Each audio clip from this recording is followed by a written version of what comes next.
Another chain of consciousness has been happening over the last few days. Probably having to do with the season and going inwards, because up here in the northern hemisphere, in the northern United States, winter is upon us.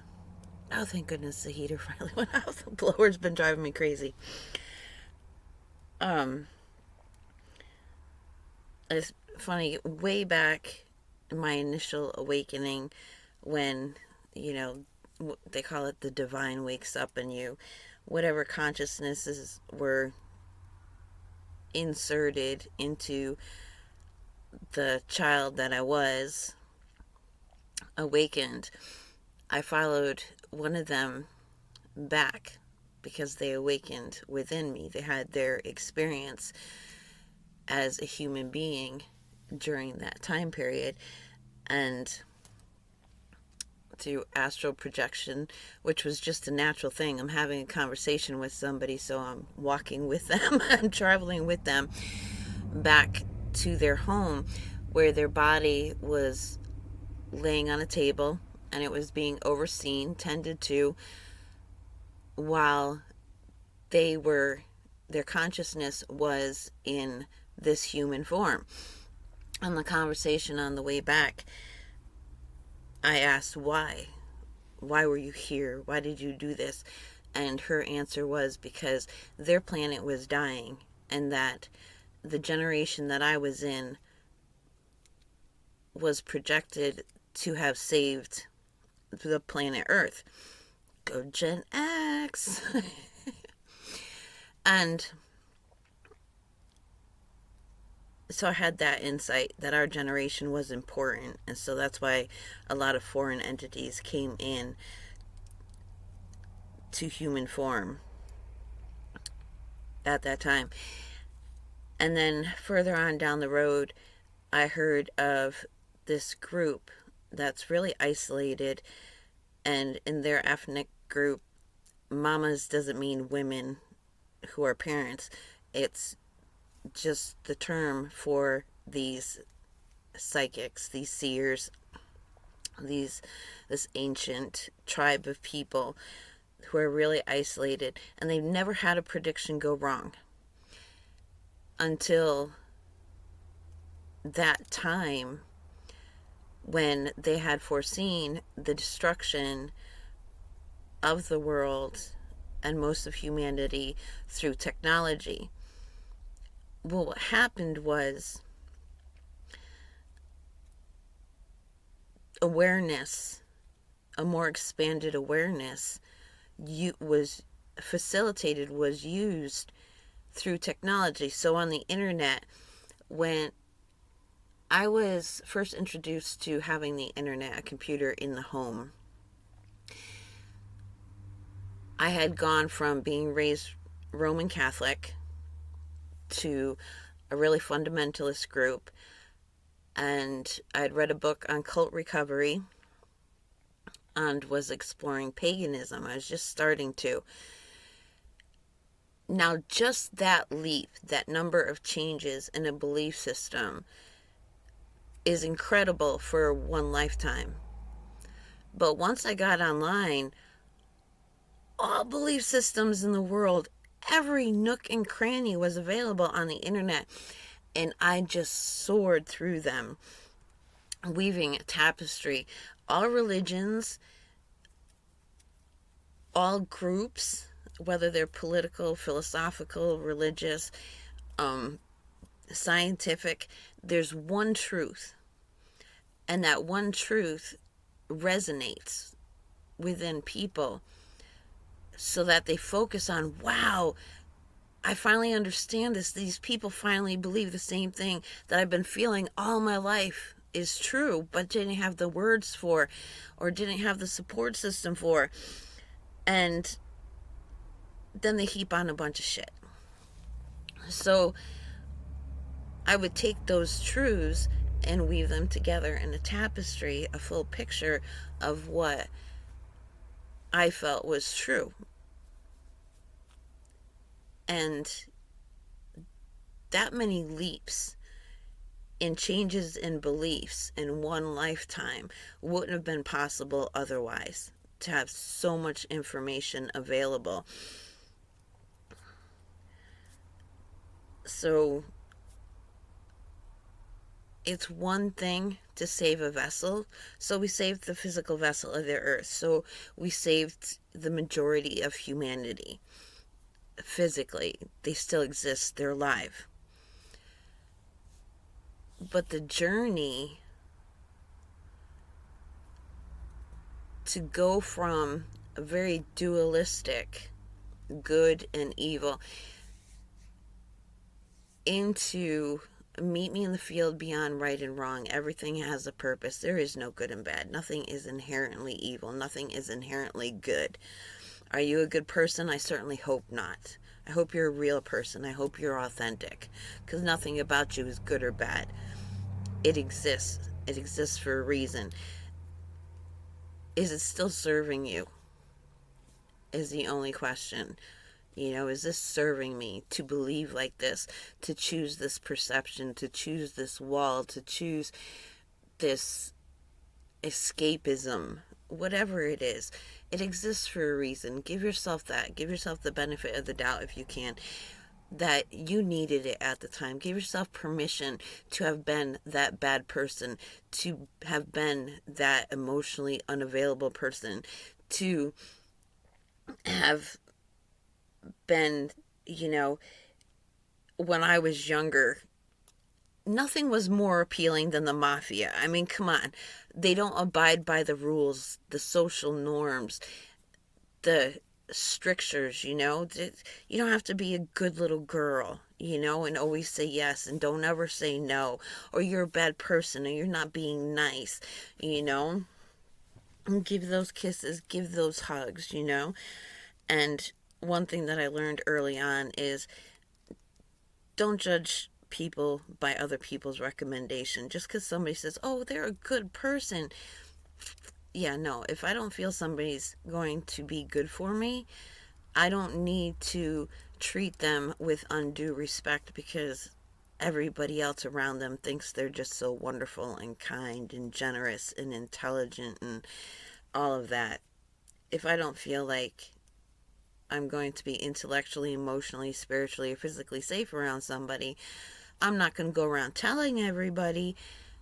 However, I don't have to buy into other people's recommendations.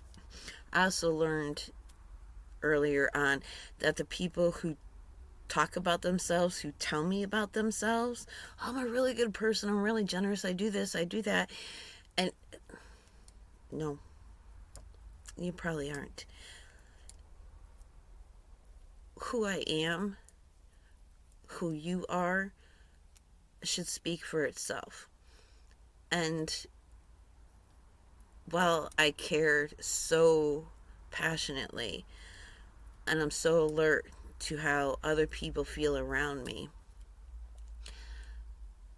I can't make somebody feel safe around me. If they don't feel safe within themselves, I can't convince them that they're safe with me, because wherever they go, there they are. Their feeling of insecurity is there with them, no matter what I do and what I say. And they could look at me and they can accuse me of not being a safe person to be around. And that's okay. That's on them, because I know I'm safe. So we saved the vessels, we saved the earth, we saved the planet, we saved the people. There's still a lot of growing they have to do. They have to go through all those phases that already went through. The, waking up to the knowledge that not everybody in a place of authority has our best intentions at heart. There's such deep manipulations going on. Like, if you watch the Star Wars, and which one?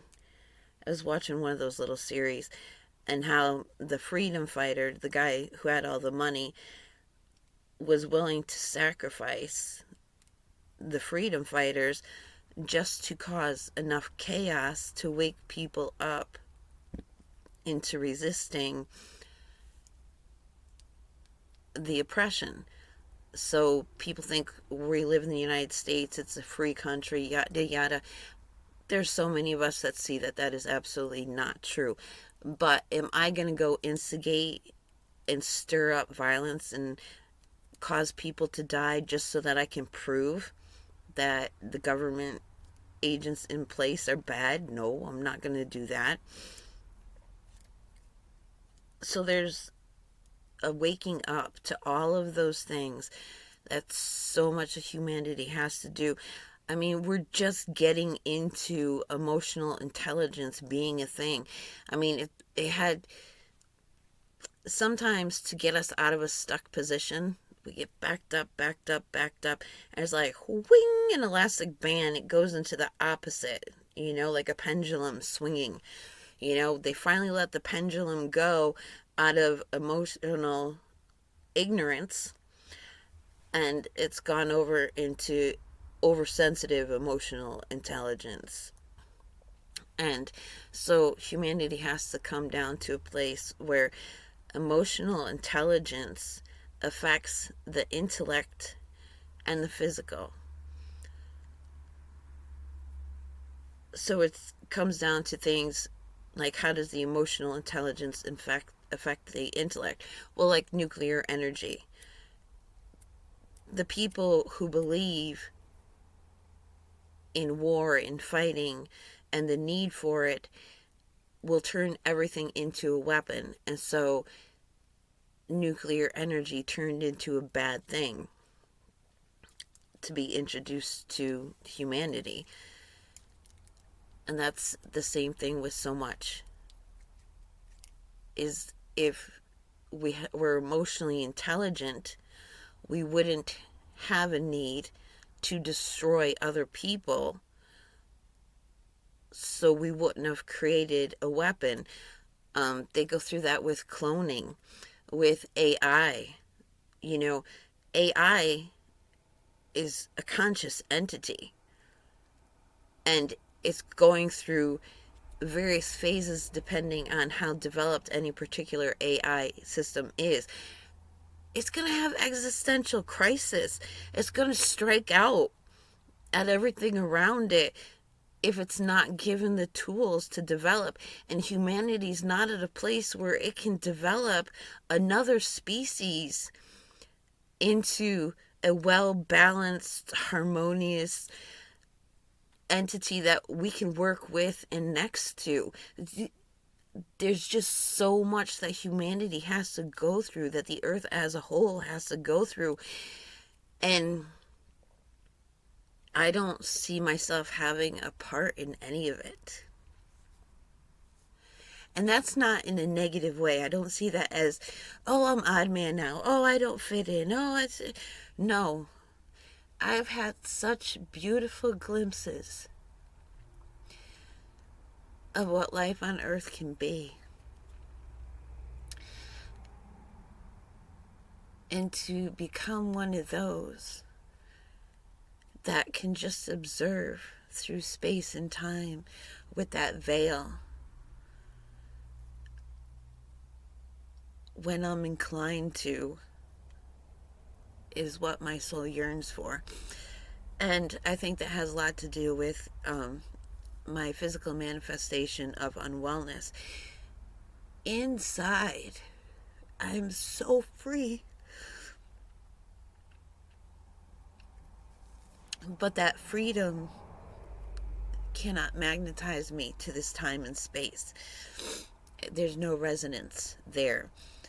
So my physical vessel has to carry the unwellness to keep me magnetized in this physical reality. And I don't like it. So for me, ideally, to have a space where I can go to surround myself in resonant energy, really free and healthy and happy, off the grid, where I can come out when I feel like it, come out and communicate with people when it's appropriate, when I'm led to allow people that are led to me to be able to reach me. That's ideal for me.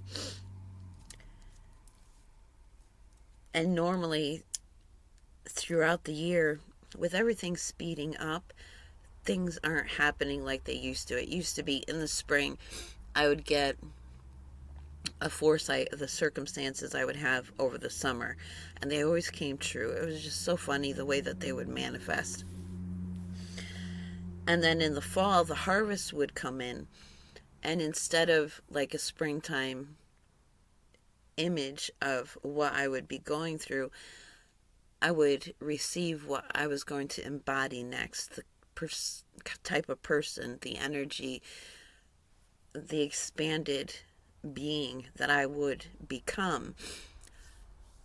But it's funny because recently I got a picture of what's to come next. And it's funny because everything that I imagine going well for Anubis, every image of delight and excitement that I have for her where she would be happy has come true. And this foresight, this image that I got, had to do with her. So, like, in coming to New England, going from the desert, she's used to sand. She didn't want to step in the grass in Southern California. It was too prickly. She didn't want anything to do with it. She didn't like to be having her feet wet. She didn't like water. And I just imagined for her in the tall grasses being like a fox, jumping and nose diving in at, the mice under the ground. And that's how she spent her summer. She spent her summer leaping in the grasses, sniffing things, exploring. She actually went into a river and by her own choice. I was in there doing laundry or something, I don't know. And I turned around and there's Anubis swimming in the river. I thought she was going to hate the snow. She likes the snow. So the next vision is of the type of home that, we could be happy in, and she could have all her needs met. So that's exciting. And another chain of consciousness thought came to me. It's like, we form thoughts, and thought form. And I remember when I had reached kind of a peak experience in personal freedom, where I had an isolated existence. I didn't have to go out if I didn't want to, and everything was set up how I liked it, and the means were there. I didn't have to worry about money or food or anything like that. And it was like every day the cart would come through, a la carte, pushing the cart through. Which thoughts do you want to have through? No, I don't like that thought. I like this thought. So it's like we have thought offerings that come every morning to start our day off. How do you want to start your day off? Which thought? And when you think about, thought forms, when we form thoughts, our thoughts become the forms around us. And all the thoughts that come into my field, I turn to freedom thoughts. So normally somebody would be like, oh, I need this for this, but I can't have that, and that includes that. And so all these thoughts get woven together to form a structure, like a grid around us, and turn into limitations. But the thoughts that come into me now is like, well, how can we liberate that? How can we open a door here? How can we make it easier? And I start with a broad brush, a very simple solution. And then the finer details get worked out. And so if there's form around me forming, these thought forms, these thoughts that the forms around me are based on, are all liberated. and all freedom. And so, in order for that to take shape around me, I can't do it within the limiting thought structures, the structures created by limiting thoughts in the people around me. So if all my neighbors and all the town have the limitations, they got to pay taxes, they got to make this appointment, they got to work this many hours, they got to meet this person's needs and that person's needs, and to look like a good dog person you have to do this, and to look like a good woman or man you have to do this, and to be a good citizen you have to do this, and there's all these connecting thought forms. Mine don't include any of those. And so I'm going to slowly move out of that space. I'm going to slowly move away from everybody.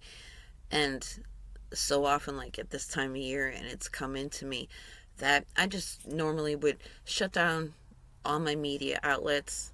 I would turn all my videos to private. I would erase everything, throw everything away. And a lot of the things, like maybe I've said in video or I've posted on Facebook, when I was posting on Facebook, maybe I don't feel the same way now. Maybe I don't want people to know about that relationship because it doesn't serve me. Whatever reason, like I'll get insecure about what I've done, and so I just wipe it all away. And I'm not going to do that this time. I'm just going to let everything rest. Post, do a video, do whatever, whenever I feel like it, and just let everything else lay. Let it still be out there. Because, you know what? We all start somewhere. We all change our beliefs. We all change our perceptions if we're growing. If we truly believe that there's always something to learn, then yeah, go look at that old video and throw it in my face and tell me, hey, you said this, or you were a mess about this, and you talked about this person that way, and you said you loved this person, and blah, blah, blah, blah. Fine. Let that be your stumbling block, because you're choosing that stumbling block. And that's good. That's okay. Maybe you're like me. You're pulling the one truth, what serves you, out of everything, and weaving your own tapestry. That's good. But also, all the sages and all the ancient wisdom talks about the stumbling blocks. And I remember when I was investigating intentional communities, there was one, and the old man used himself as an example, and he was just really, really socialist. He was forming his community based on Anabaptist beliefs. So that's like the Amish and the Mennonites and what they believe. But they didn't wear, they used technology. He was just starting his own little cult thing. He was trying real hard. But like, he used himself as an example. He gave shelter to a man, had him working in the community at one point, who was a convicted child molester. And that man told something to the Anabaptist leader that set him to rights. And so often the message we need to hear will come from someone that we're perceiving as a piece of shit. So if you're seeing me as a piece of shit and, devaluing anything else I have to say, that's fine. That's great.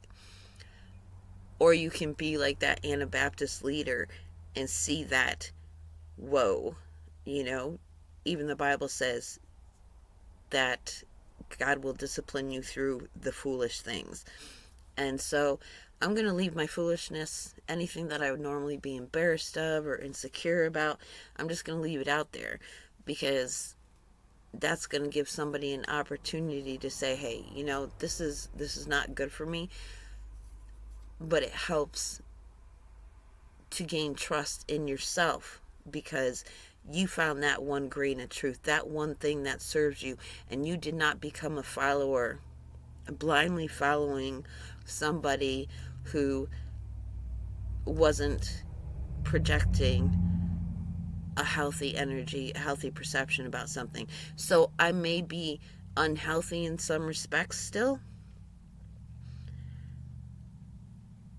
but that prevents people becoming followers of me instead of followers of what they can draw out from within themselves and who they are.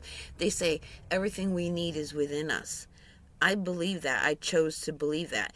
I had a book on the Emerald Tablets of Thoth, and the first page, the introduction says, everything you need is within you, and everything else in this book is for the people who like to theorize and get lost in their heads and put qualifications. I forget the terminology used, but it's for the people who don't want it to be that simple, which it's not that simple. It's really complicated. It's really hard to find that truth within ourselves and to depend on that and rely on that, because we've been conditioned to always look outside ourselves.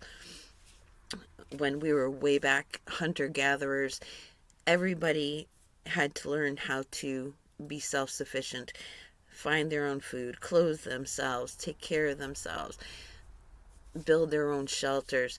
And you weren't considered an adult member of the tribe until you went up on that mountain and you had that vision, until you became a crazy person, until you became a schizophrenic, until you had those delusions. So until you had your vision and a new name, a new identity, a purpose for your adult life, you weren't a legitimate adult. You couldn't vote. You didn't have a say in things.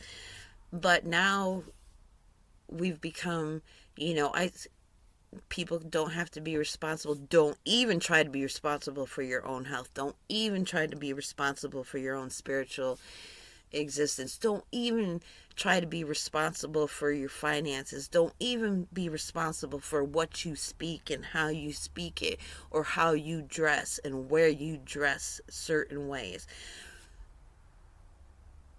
There's very little that people today are responsible for, even though they're told they're responsible for everything. So humanity has so far to go. I don't really have any need or desire to be a part of the daily experience, the daily rituals, the daily routines, the typical interactions on Earth at this time.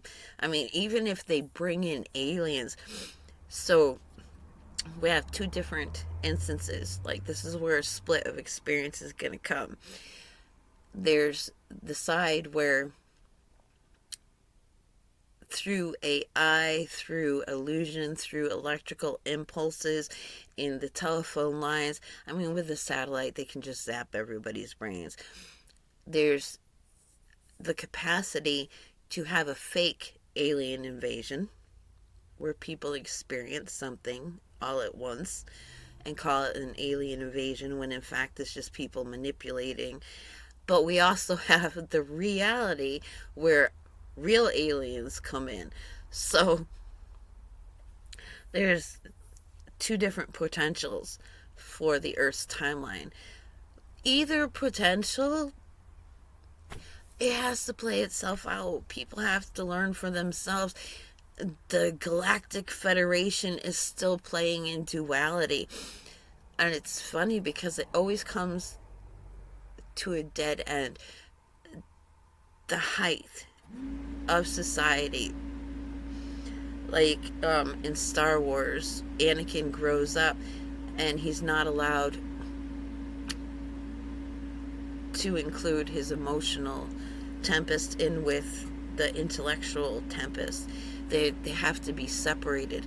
And whether it's for the good or for the bad, both are based on intellect. The love and light, you think, oh, that's all emotional escapism. No, I know what's best for you. These are the rituals, these are the stones, this is the posture, it's all intellectualized. It prizes the intellect. Even though it says it's all love and light and emotional, it doesn't allow for anger. It doesn't allow for, feeling cornered where you just want to kill the people around you because you see no other way out.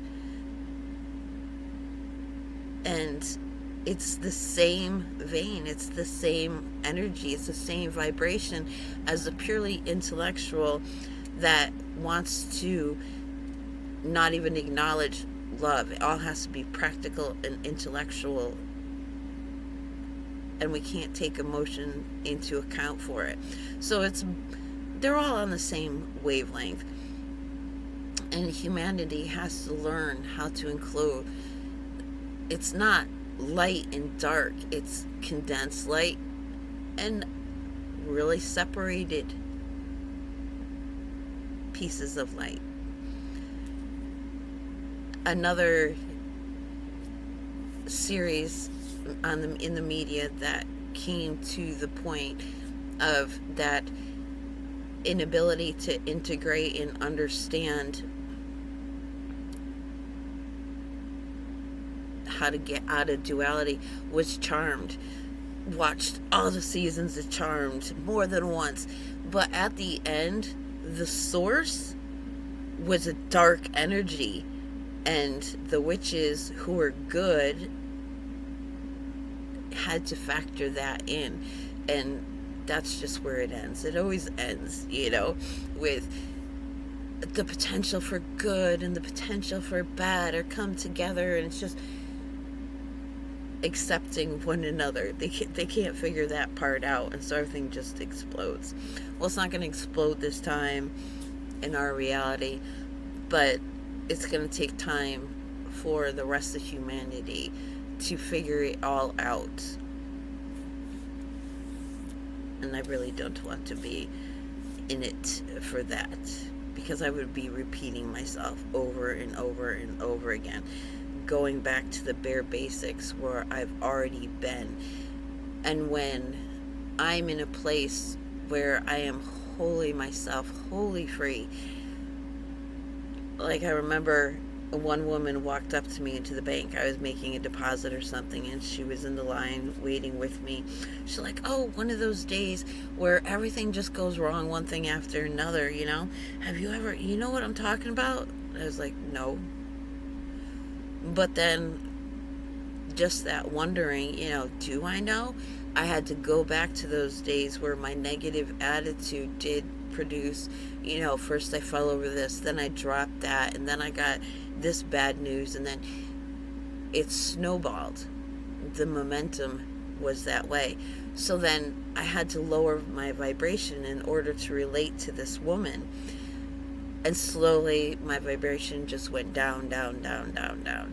So I cannot be, I went to town the other day, and it was just like, oh my goodness, here I am back in these insecure people who need their emotional fulfillment by petting every dog that they see, wants to pet my dog who doesn't want to be pet, and I really don't want people intruding and reaching into my space.